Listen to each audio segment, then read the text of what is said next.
A finite amount of opportunities that present A themselves. lot slower. And it's been a gift. To stamp moments and memories. And I agree with all of that. Come down here, go all in on my And thing. finish it off, take the When he lesson. kind of changes you. We start our own brew pub, and it was Don't cut it. Don't you dare cut that.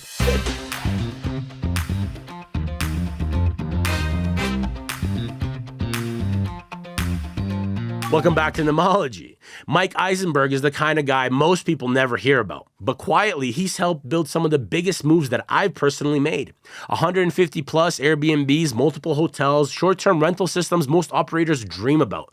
But what really hits me is how grounded he is. He's not loud, he's not flashy, and he scales with intention. He builds with faith, and every deal he touches has purpose behind it. This episode is about long-term vision in a short-term game. Systems, values, impact, all of it. Let's get into it. All right, Mike, so what kind of kid were you growing up? I love playing sports. Really? Oh yeah, definitely. I thought I'd be a NBA professional basketball player. Michael Jordan. It was gonna be Michael Jordan. Actually, my best friend's name when I was younger was Jordan, so we'd always go Michael and Jordan. Michael and Jordan, the You duo. know, the duo. Okay. And then I didn't make the high school basketball team, so I think my dreams ended there. I thought Michael didn't make the... No, he didn't make the varsity team his freshman year. Oh, okay. I think he was on like the whatever the next level below is. Okay. You know? But no, I was very, very active. Yeah. Like always out and about, riding my bike all over the place. Yeah. You know, never want to be indoors, and yeah. Were you a popular kid? Would you have struggled? Did you get bullied? Did you have a hard time growing up in school? Good in school, bad in school? No, I mean, school was, now that I reflect back, it'd be great to be back in school, right? That would have no worries whatsoever Yeah. with anything, right? All you have to do is maybe do your homework. Yeah. And then just go out and play with your friends. Yeah. And, really had some great experiences. And I think I started my entrepreneur life sometime in high school. In high school? Yeah, I think eBay. I remember if you remember eBay. Yeah, eBay, of course. And I think eBay is still around. Yeah. And we would buy, a buddy and myself, we would buy things at a store called Odd Job. Okay.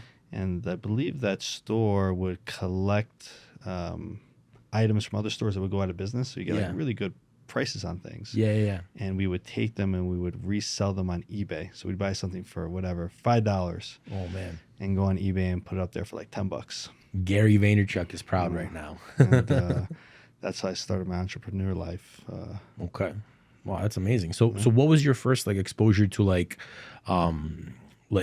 hustle and struggle and the moment where you had to be exposed to like leadership and things like that? Well, I would say that my initial leadership experience probably came through athletics. Okay. Being that I couldn't make the basketball team, I was the captain of the cross country team. So Okay. that was a sport that I excelled at. Yeah. Was cross country and track and field. Okay. And so there you had to lead by, one way of leading is just by example, right? Showing up every single day and giving your best effort. Yeah. And motivating others to keep up with you. Yeah. No, that's awesome. I played rugby in school, and I remember that there was a lot of times that, you get to that first practice, and sometimes you're like, oh man, you see who trained in the off season, who didn't train in the off season. Sure. And then you're young, everyone's athletic, everyone's built. So by 3 weeks in, everybody equals out. But those first 3 weeks, you see who was putting in the work and who wasn't, right? Yeah, absolutely. I agree with you. I remember even in myself seeing the big difference between the first year as a freshman on the cross country team and being exhausted. Yeah. Those first 2 or 3 weeks, right? Because it was more or less a new sport for me. And then all the following seasons, I'd be training all summer. Yeah. Even the summers, I remember running with a guy from Kenya. Oh wow. Yeah, it was great. Oh wow. And, that was the best. Obviously he was a little ahead of me. A little ahead of me. Yeah. Fair enough. Yeah. So did your family shape your mindset, or did you kind of break away from the family mold? Like what's the story there? I think I came from my background is Jewish. Yeah. And like a good Jewish family, you want your kids to be either lawyers or doctors. Right. Maybe an accountant as well. Yeah. Right. And so I think even in my yearbook, when I was like my elementary school yearbook, they ask you what you want to be when you grow up, and I said an attorney. And I am an attorney. I did go to law school. Yep. But I disappointed my grandmother when she said she was so disappointed I didn't continue practicing being an attorney because I got involved in real estate and I stuck with it. You got involved in real estate while you were still in school, right? I was in college. Yeah. When I got started. Of course, we want to have spending money. Yeah. Right. Of course. So Buddy had started a real estate company. Yeah. And he asked me if I want to just help out, rent some apartments. That's at the time when he's like, come be a real estate broker. Okay. I was like, all right, why not? And on the first day, I closed the deal, and it was $3,000. That was it. And I'd never seen like $3,000 before. Yeah. Like right, all at once. I was like, this is awesome. Yeah. And so that's how I got started in real estate, just through my buddy's company. I would show up on weekends or when there was vacation time, and I would just hustle. Just like hustle, showing places and just saving. I was just like saving all the What were you saving for? What was like your goal at that point? What did you? I mean, I didn't have any specific goal, I guess, at that point, right? Like at that point, it was just, okay, let me save. I want to have some money in the bank account, right? Yeah. Eventually, it did turn into me buying properties, right? Because that's sort of that's the next step in the idea of real estate, right? So you had to have enough money to put down a down payment on a place. And actually, the first properties I bought were in Kissimmee. Kissimmee, yeah. In Florida? In Florida, yes. Wow. Yeah. But that's a big step. So you were in New York, right? Sure. And you're saving up this money, and then you go, I'm going to buy a place in Florida. Yeah, so, early on in the real estate, we began with the vacation rental business. Right. And that was before even Airbnb came out. And Before Airbnb came out. And obviously, and I actually met some of the founders of Airbnb before they became became super popular. Okay, right? yeah. Missed opportunity to invest in that company, right? Yeah. At that time, actually, I invested in another friend's company. I picked the wrong one. Okay. But yeah, we had my buddy was who had owned the real estate company that I had initially started with. Yeah. He was he was crazy about Disney World, so I think he was like, all right, let's do Kissimmee. There's a lot of tourists that are come here, and and so we bought there. But we learned about being hands off, right? So there we bought the properties, but then we handed it off to like a property manager, right? And so I think we learned about the importance of being on top of your real estate, right? You can't just hand something over to somebody else and expect to magically make a whole bunch of money, right? Yeah. And but those were the first purchases I think. I think we bought like 6 or 7 single family homes. What time was this around? Like what years? So this probably was sometime around 2009, I would say, somewhere around that time. And here I was wasting my time in grade 10. Like, wow, what was I doing? So 2009. And now we're here in 2025. Okay. And I had sold all those properties off. So my girlfriend had said, hey, why don't you buy in Miami? Yeah, right. At that time, it sounded more exciting. Yeah, a little bit. Sold off all the Kissimmee properties, right. And I bought at the auction. That was the first time I bought at an auction before, at the Miami auction. And so all those properties I still have. Yeah. Everything in Miami has blown up. Oh, absolutely. But that process of the auction was something brand new. I mean, you learn about all the due diligence that you have to do, the risks that you have to do. But it actually all ended up. Every property ended up working out. One was very interesting. I'd bought in a I guess I didn't do the due diligence on this part. Right. I'd bought in a 50-year-old and above community. Mm-hmm. So you had to be over 50 to live there. Right. And I believe over 50 to also own it there. Yeah. Oh. So I show up to meet the property manager. Yeah. And he's just yelling in Spanish. No. And I know a little bit of Spanish now, but I knew definitely a lot less back then. And I'm like, what the heck's going on here? Why is he mad? Why is he mad? The guy was like mad. And So I was so we ended up selling that property. Okay. Made like $5,000, so I can't complain. Not bad. And so that stands out as one of my foreclosure stories. Okay, so that's some good early wins. Kind of how you broke into the industry and everything. But what do you think? What do you think was the biggest either loss or like the most amount of money you ever lost? Like what happened? What's the story? So the original real estate company, which I became partners in. Yeah. Our biggest loss was losing an account with a management company. My partner and I, we had we were going on vacation. I think we were going to the Dominican Republic. Okay. Staying at Hotel Excellence. Right. Yeah, great time.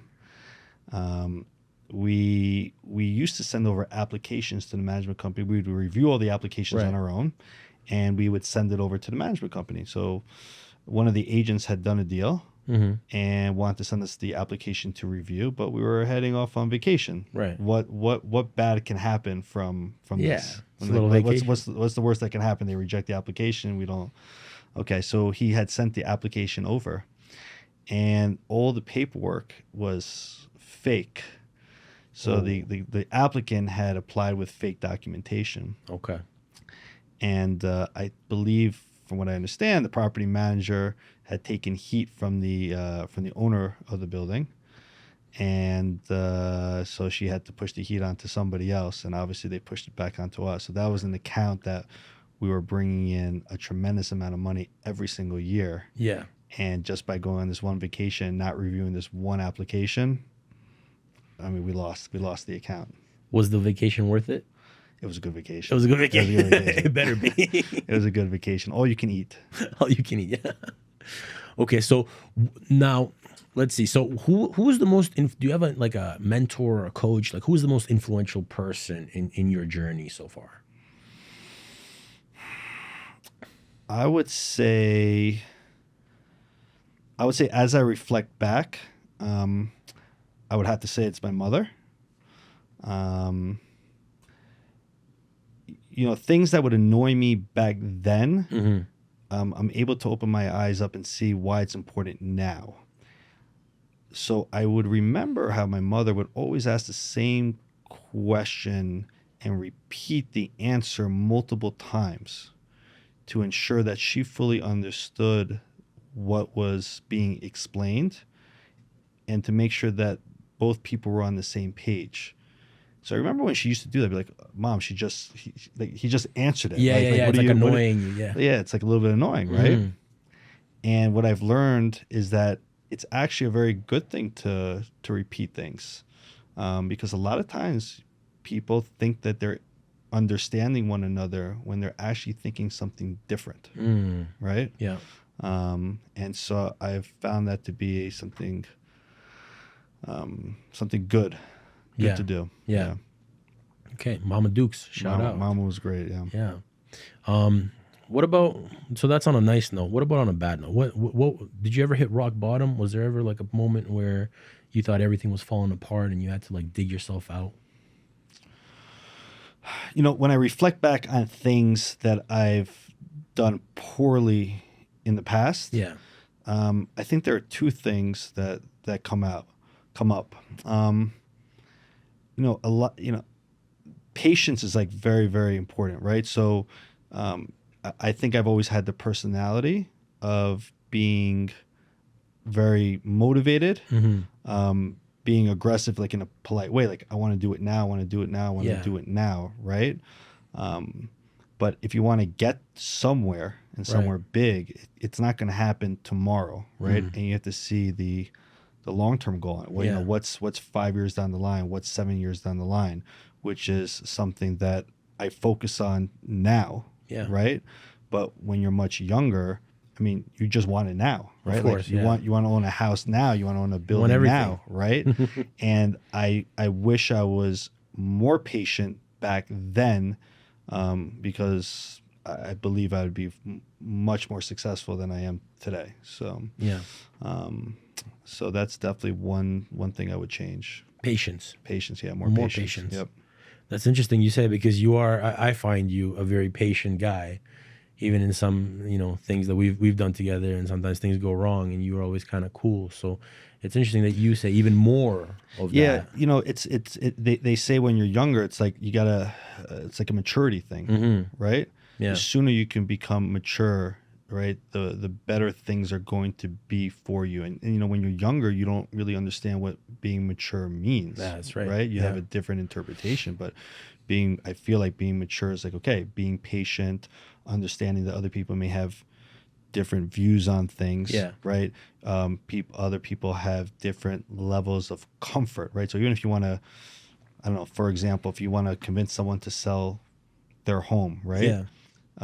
Maybe that's been their home for the last 20 years, right? So you got to be really patient, understanding like they've been living there for the last 20 years. It's not easy for them to let something go, right? Yeah. Rather than just going up to them and saying, hey, like, listen, it's a good deal, take it, And but so patience is definitely critical. Wow. So how much of who you are and where you are now is due to who you know and who you met along the way? Yeah, I mean, absolutely. Right? They say that you are who you are by the five people that you surround yourself with. Surround yourself, right? Yeah. And so when I live in different places throughout the year, right? So I spent some time in New York. I spent time in Miami. I spent time. We are here right now in Colombia, in Medellín, Colombia, and I also spent time in Madrid. Yeah. And I have different friends in different places, right? And so, when I'm hanging out, for example, out in Medellín, I have a friend that loves to go dancing, for example, right? He loves to go bachata dancing, right? So I spend a lot of my time doing that when I'm out there in Madrid, right? So there's definitely everybody who I associate myself with or who I choose to associate myself with shapes the kind of person I am, and also shapes what I'm going to be able to do the following day. That's right? true. Here in Colombia, when I was here for the first, for the first couple of years, I would associate myself with someone who loved to go to the gym all the time, and so I saw my energy levels, spike a lot, right? So I was able to work better, right? Feel better about myself. So what's your rule to knowing who to trust? That's very, very hard, because what I find out is that the more successful you become, people want to take advantage of you and pick at you, right? Whether in a good way or a bad way, people want more of your time. Yeah. And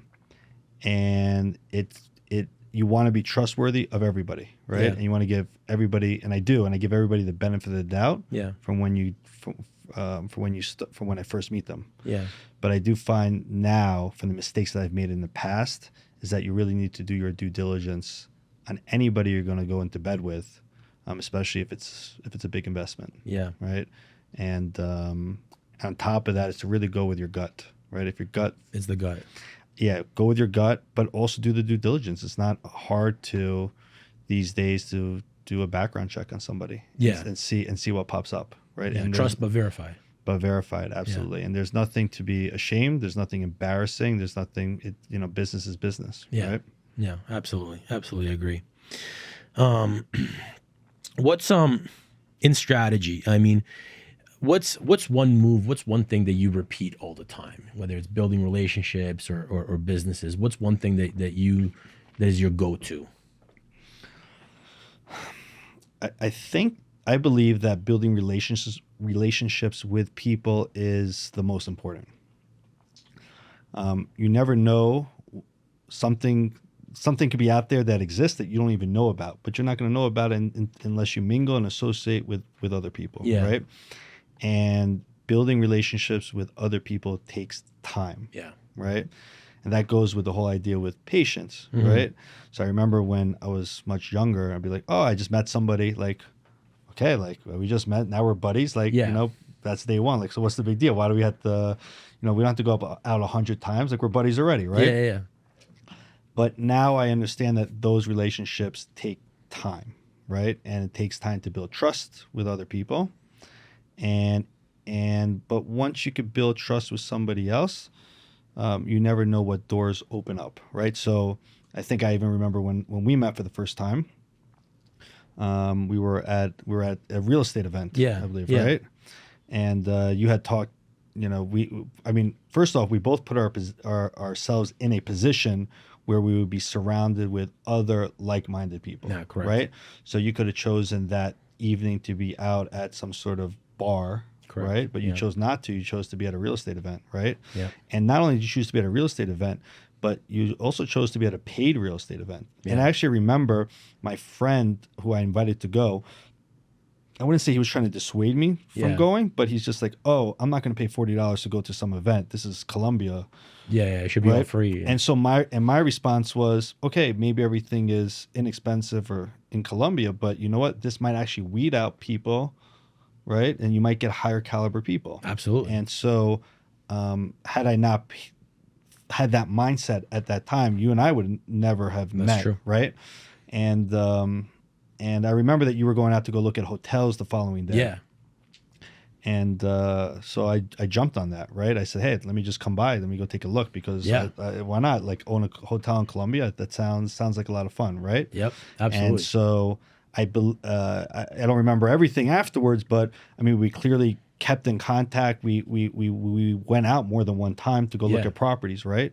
And that's how we were able to build a relationship initially. No, absolutely, and I love that because it was kind of like one of my things too. Like I always try to ask people to do something, and if they want to come along and we want to build a business together, a relationship or something, I like doers because I'm a doer. So when you came along, you're like, yeah, let's go. I'm like, oh man, this guy has infinite energy. Let's keep looking at all the hotels. We toured all over Laureles, all over the places. Sure. And I felt like, okay, cool. Like this is somebody I would do business with because on the first instinct, it was like, yeah, let's go. There wasn't no, well, what are the numbers? Just let's go see it. I think there's so much to chance when you don't go to those kind of events, when you don't go network, when you don't go to the paid events. And you're right, it does weed out a lot of the people. Absolutely. But it's also about finding that match. I think would you say that you like to surround yourself with doers, people that take action? Yeah, again, everybody's different, right? And everybody has a lot of strengths and weaknesses. Of course. And there's definitely a lot of people that talk and need a long time and need to analyze things, and that's good. But sometimes if you just don't move forward, you're just analyzing all day long. Analysis right? Paralysis. Exactly. And you listen, and nobody wants to take an L, right? But sometimes you learn things by taking an L, right? Yeah. It's a lesson. Yeah. And so you clearly were a doer, right? You're out there looking at those hotels and not just looking at one, right? Yeah. I think we looked at like 16 or 17 of them, something like that, right? Yep. Before we negotiated on the first one. Yeah. Right. So no, that was a tremendous amount of work, and I think like not taking that action, it's only going to feel slower because even though we took a massive amount of action, 9 months to close on a hotel, I was like, oh man, when is it going to happen? Why is it taking so long? There's so many unforeseen things that you got to analyze and wait for that if we just sat analyzing the whole time, it's impossible for anything to happen. Sure. Yeah. And and after getting that first hotel, I mean, you can even see that the other deals that are coming across the desk, right? It just seems like these deals will just continue to move quicker. Yeah. Right. So you build a name, you build a reputation, you build a contracting crew. That's true. Right. So once you get that first one under the belt, the future ones. Absolutely. What's your hardest learned lesson? My hardest learned lesson. It goes back to what you mentioned before about being trustworthy of other people. Yeah. Right. I think that has been my hardest learned lesson. I've lost a tremendous amount of money. Yeah. Thinking that everybody's good. Everybody's right? good. Yeah. Right? They just want to win. You're all together. Yeah. Right. And so it goes back to doing some sort of due diligence on the person. Mm-hmm. Right. And I would say that's my hardest learned lesson. Right. That and letting things go as well, right? Okay. So I don't know, just as an example, let's say, I don't know, someone robs you of $1,500. A tenant owes you $1,500 in rent. Sure. I mean, aside from the fact that you're going to be paying more than $1,500 in legal fees to try to collect that rent, it's the time and the energy and the distraction that some of those things can become. Yeah. Right? Yeah. So I would say there's a level of letting things go. Letting things go. Because if you don't let those things go, it's going to cost you more energy, more time, more money overall than just that $1,500. Yeah. Yeah. No, okay. I see. I'm seeing kind of like how you're putting it together. So you got patience, you got trustworthiness, but trust but verify. Make sure you know who you're getting to bed with. And now we're coming to letting things go. You definitely have to let things go. Yeah. Yeah, because if you don't, it'll eat away at your day and become a distraction, right? All right. So for fun, what was the hardest one for you to let go? The hardest one for me to let go, I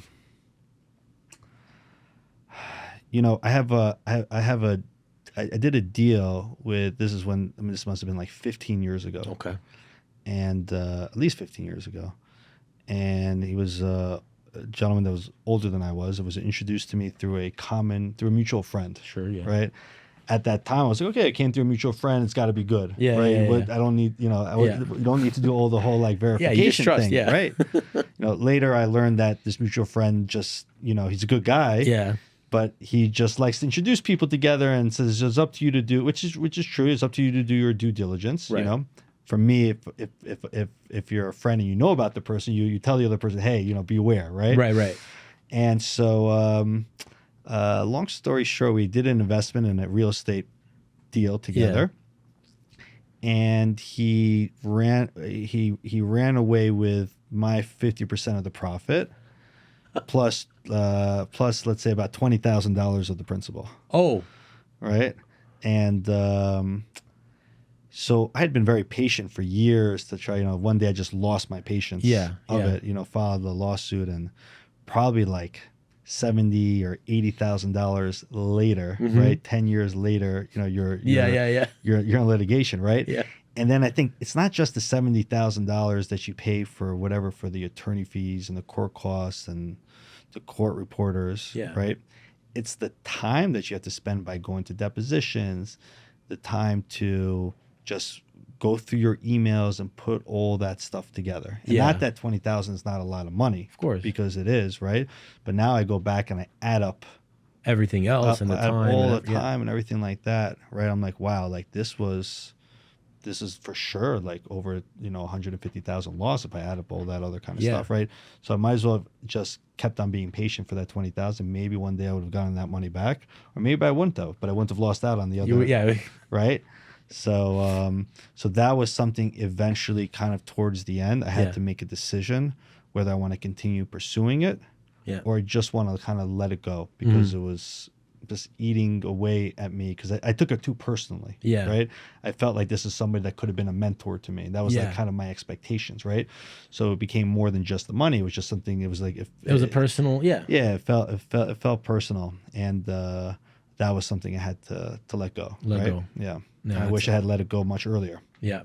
No, it's a painful one. So looking at the future, what's the next five years look like for you? What's the goals? What's the plans? Yeah. So, I mean, I want to be able to, my intention is to work on interesting projects. Yeah. Right. I know that we have some great projects that we're working on. Yeah. The hotel is super exciting. Yeah. I know we're going to be adding, another floor to it. We're going to be putting in an elevator, putting in a pool, rooftop. So it's great to just have a staple piece. I mean, this is a nice piece of property that we have there, right? So I look forward to taking that and being able to continue to raise money, and buy other hotels here in Colombia. Yep.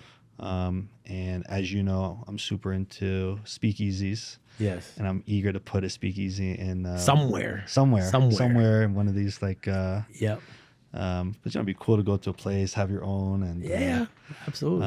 Invite friends over. Yep. Right. Yep. So that's definitely one project. Another project that that it seems like it's coming closer to fruition is something I had purchased with one of the partners, partner David. Yeah. And now Ken is involved as well. We bought a 100,000 square foot former hospital in Detroit. Yep. And for the last 3 years, it's been a challenge. The city of Detroit, after I purchased it for $80,000, and I said, how could I lose? Yeah. 100,000 square feet for $80 with all these, you can't. There's no way you're going to construct this, right? And lo and behold, I would say about like a year and a half later, it was determined that it was on the top 100 demo list from Detroit, right? So they want to revitalize this whole boulevard that's there, and they wanted to demo this property. I mean, it's Detroit, so all these properties are just sitting there empty for numbers, for 30, 40 years, right? And there definitely was a portion of this property that was unsafe. Right. Not a large portion of it, but nonetheless, and it gives them an excuse to knock this down. Yeah. And just to clean up the place, we had to put in about $70,000 just to clean up. Almost the place, as much as what you paid to buy it. What I paid to buy it, but for sure more because I paid legal fees and all this kind of stuff. Yeah. But now we got it removed from being on the demo list. Yeah. And now we're going to be hopefully transforming it into a medical center. A medical center. Okay, cool.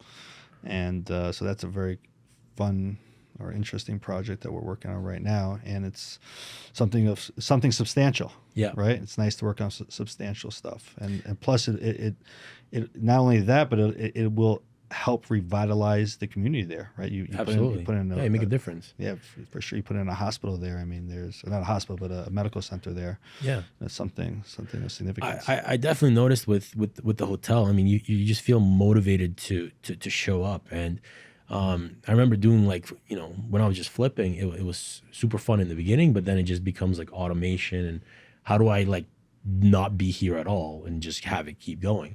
Whereas with like a hotel or like a medical center or a hospital, these projects, you're servicing the community. And what I noticed here is it matters to the people what we do to the property. Yeah, it's amazing. So when I think about what neighbors I have, right? You think actually, well, I live here. Maybe this is my address and this is my neighbor in the apartment next door. Yeah.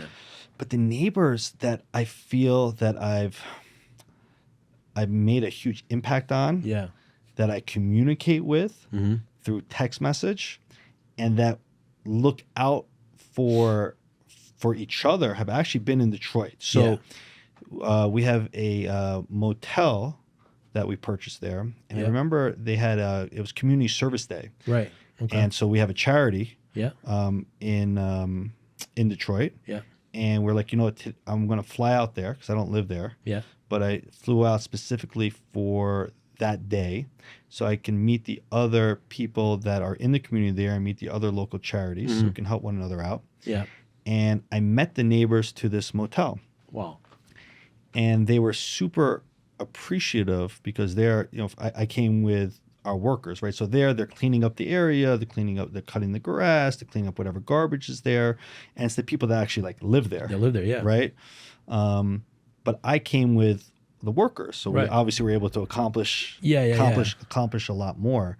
And they were so appreciative because they're like, listen, we've had this grass growing like this forever. And even pulling out of my driveway, I was always scared because I had to look around the side because the branches are around. I don't know if someone's going to come and mug me. Yeah. Right. And so after that, somebody that was stepping on the property, right? They would send me a message. Oh, this is going on here. Watch out. It looks like this person might be it's Detroit, right? This person might be trying to break in, right? So it felt like everybody was looking out for one another in that community. Yeah. And No, I love it. I think that's why we click too, because I'm looking for those kind of where you can kind of dedicate yourself to one single project, and it's more than just something quick and easy. Lady was actually, my wife was getting texts from the workers, and it was kind of heartbreaking, but kind of beautiful at the same time. They were like, "Thank you so much. My husband's never been paid on time." Yeah, I mean, so you tell me. I mean, you've definitely been managing the hotel. Yeah. Right. So what have the people been the former employees have been telling you to be the difference between today and who they were working for before? It's crazy. I mean, that was the first thing. There's like they just never got paid on time, and the way that we pay all of the benefits, we pay everything. They have insurance. She's like, I've had a lump under my chest for the last 2 years. I didn't have enough money to go to the doctor to get it checked out. I'm excited that I'm actually now going to go and see what's going on to make sure I can stay healthy for my family. They have 3 kids. Some of these guys, they were saying like, hey, like this is the first time that, we're buying beef. We're surviving on fish and chicken. Like some of the stories that you hear, and being able to be like a pillar of community, like a hotel is a pillar of community. Sure. A lot of things happen there. There's a restaurant there. There's people coming and going and staying and hearing and conversing. And it's a little epicenter of the community that is just there through just that travel. And I think that there's a huge feeling of gratitude that I feel when I participate in a project like that, because it's a little bit more than just profits. Sure. You feel like you're making an impact, and then you start to think like, how else can we, like even in Detroit, like how else can we impact this area? Why is it so bad? What's somebody not doing that could be done that could improve the life of so many people? Sure. That's great. No, that's I didn't know that. You never shared that with me before, so I think that's fantastic. Yeah. Yeah, that was new. Just yesterday we were talking, and it was coming up to on the 30th they got paid, and then lady was like, "Oh, look at the test I just got." Yeah. She had a lump under her breast for like 2 years. Wow. Couldn't check it out. Just hoping for the best. Now finally coverage is, she can go. What have you found to be so far the most challenging part of managing that hotel? I think it's honestly just the cultural differences of, you're just expecting things to be done and they're just not, or holidays, or just the work ethic. I think that's probably one of the most challenging things, because we expect it all to be done at once, and we think that everybody wants to make money just like we do and just to get things done so we can be operational. And a lot of them, they value their family time and weekends a little bit more. Sure. And even if they don't have as much, and even if they're on the borderline of poverty, they're just kind of used to it. So the survival mentality there is where they're just so focused on the next day that it's not so much of a focus of the future. It's just, well, I have enough until next pay. I'm good. So that's definitely one of the things that we had to start introducing to them, saying, hey, if we're not on track with this project, we're going to run out of money for the project, which means you're going to run out of a job. So did you find you on days that there were holidays for people that know? I know because in Colombia there's more holidays than any other place. So I was very frustrated. Every other week, 23 days a year. I was very, very frustrated with that when I first came here, and having Colombians work for me. Offering them more pay or a bonus on those particular days, was that did that work, or did people still not want to work those days? So the way that we pay them with full coverage, full benefits, so it's mandatory, and they're like Sundays are like 75% extra. Some of the holidays are 50% extra. Night shift is. But would people show up? They have to if they're contracted. Okay. For the contractors, they don't want to. It doesn't matter how much you pay them. The problem is that once you offer to pay them a little bit more, they think that that's the new standard. And it's like it's hard to explain, like, hey, I'm doing you a favor of paying you more money so you can do me the favor of working on a day you're technically supposed to have off. Sure. And I'm expecting that this is like the fair exchange that it's going to be. Right. But what happens with that is like a cause and effect. The effect is that next time they're going to say, well, I need more money now. Sure. Because they got used to getting paid more. So now they just want more money. But for what? Well, just because they want it. So I think... So what would you do in the future now if you want to? Would you just accept the fact that those are days off and just be more patient about it, or? I think so. I think it's like... It's good to set your projections with that in mind, unless you have your own crew, which like now, we're building the crew. We can ask a little bit more of them. They know us better. They also trust us. They respect us. They're grateful to us. So now there's a little bit more of that relationship being built. So we can ask more, they'll do more. Whereas in the past, you're just kind of like hoping that they'll come and do what you need to do. Right. However, some people I've found like they're great. Like some people they're there, before me, they're there after me. They're showing that they care. They're showing that they want it. They're showing you can find the good people.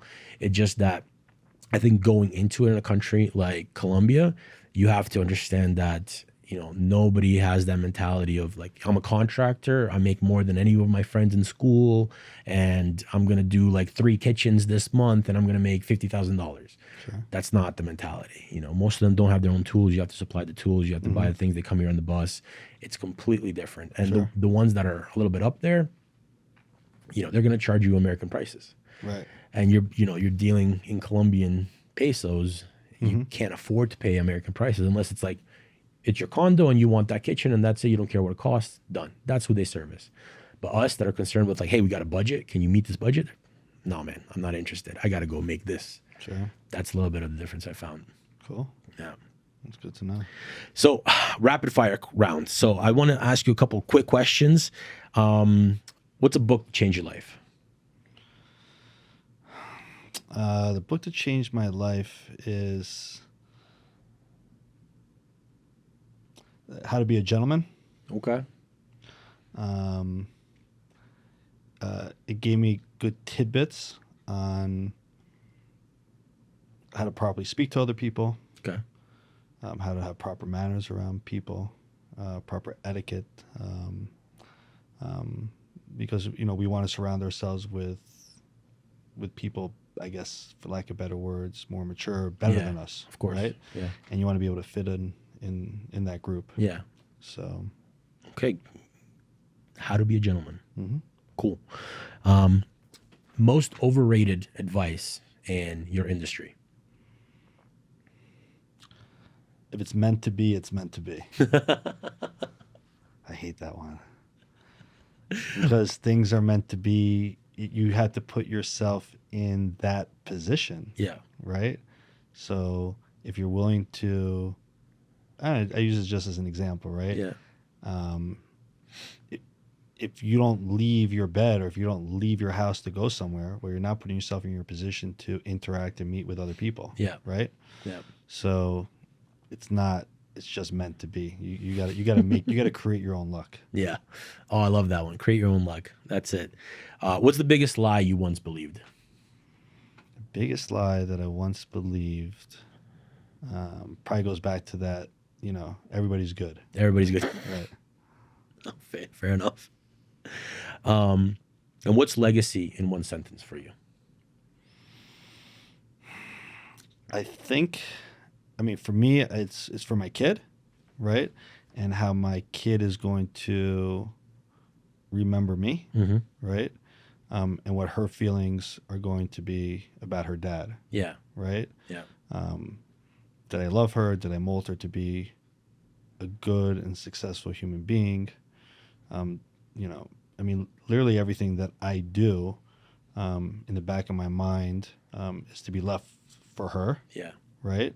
And so I just hope that when she becomes mature enough, because obviously we don't become mature until some later stage, that she'll reflect back and think that her daddy loved her and did a good job raising her. Okay. No, that's beautiful. I love that.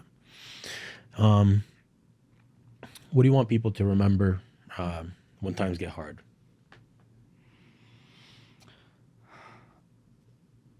So I believe there's always an opportunity. There's always an opportunity when times are hard, I think, right? Or at least that I've experienced, right? So I don't know if you just, even if you just look at, say, the stock market just as an example, sure. Right? When COVID happened, right? Times were hard for people. People were afraid. People were scared. Their businesses were closing down, right? Yeah. But if you have put money in the stock market at that point, right, like everything kind of skyrocketed, right? That's true. So when times are hard, people are scared. Yeah. And when people are scared, they're confused. They don't know what they're going to do, right? They're too busy being worried rather than focusing on, okay, how do I take advantage of this situation that's going on here, right? So if you were here in Colombia, all the properties that were like down in like the Provenza area, Right. like everything was for sale. Yeah. Everything was for Oh sale. my God. Right. And so most people were probably like, hey, I don't know, this COVID's going to go on for 3 years. We're never going to get a tourist here anymore. Yeah. But those who were not afraid and they were going out there and they were, let's say they would pick up a property, right? They did very well. Yeah, some killer deals. Yeah. So when other people are afraid and they can't focus, if you can actually focus on something, it's a great opportunity. So, Amazing. I think it's actually a good thing when times are hard if you're willing to focus. Yeah. Focus, and when other people feel fear, you focus on what you can do. You focus on what you're capable of achieving. Yeah. Right. That's very important. Great. Where can people follow your journey or work with you? So, so right now we have projects going on together, right? Yeah. Here in Colombia. Yeah. We're working on our next hotel. Yep. Right. I know, and so they can take a look at humanitarian investments. Humanitarian investments. Right. Humanitarianinvestments.com. .org. .org. Sorry. Got you. Yeah. .org. So most of the projects that we're working on are, whether it's in Detroit, got some projects in Florida, down in Miami, and out here in Medellín, Colombia. And the OTA. Furnished Habitat. Oh, yes. So we have I have a furnished housing business. Yep. Which is great. Properties actually we have in Madrid, have here in Colombia, in New York, and Miami. Miami, yeah. Yeah. Awesome. Well, there you guys have it. Michael Eisenberg on Instagram, right? Yes. We'll put all the links Eisenberg 177. 177. What's the 177? And that's what they gave me when I signed up. Selected it. Yeah. Nice. Eisenberg 177. Most of the photographs right now up there are just of my daughter and myself. Yeah. Nice. Yeah. No, good. Well, thanks for tuning in. Thanks for coming by. Always a pleasure speaking with you. Absolutely. Yeah, love the studio here. It's great. Right? It's getting like there. this was like a work in progress, right? This took probably like 6 months longer than I thought. I remember when you first I remember when you first started putting this together, you're like, oh, this is gonna be ready in in a month. I got the plans and everything. Yeah. And I'd been in Colombia, I think. I've you've been here yeah. longer. Yeah. And in my mind, I'm like, he's very optimistic about this, but just wait. Yeah. Just wait. Yeah. No, I couldn't imagine, like, how can it possibly take longer? And then 2 weekends ago, I'm like doing some of the work myself because I just can't find anybody. I'm like, wow.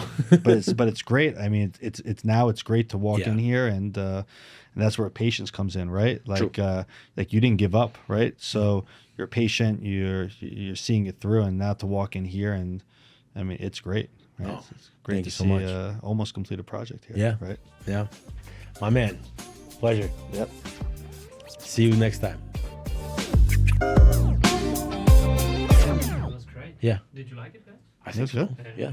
I think. That was Mike Eisenberg. What I've always respected about Mike is that nothing he builds is random. Every unit, every property, and every move is intentional. There's no ego, no noise, just quiet execution and long-term vision. He's one of the few people I know who's scaled without selling out. And when he says faith guides his decisions, it's not a quote. It's real. You feel it. Even with 150 plus Airbnbs, he still operates like a guy with something to prove to himself, not the world. And it just reminded me, growth without grounding, that's chaos. But when you're rooted in who you are, you can build anything. This is Nemology.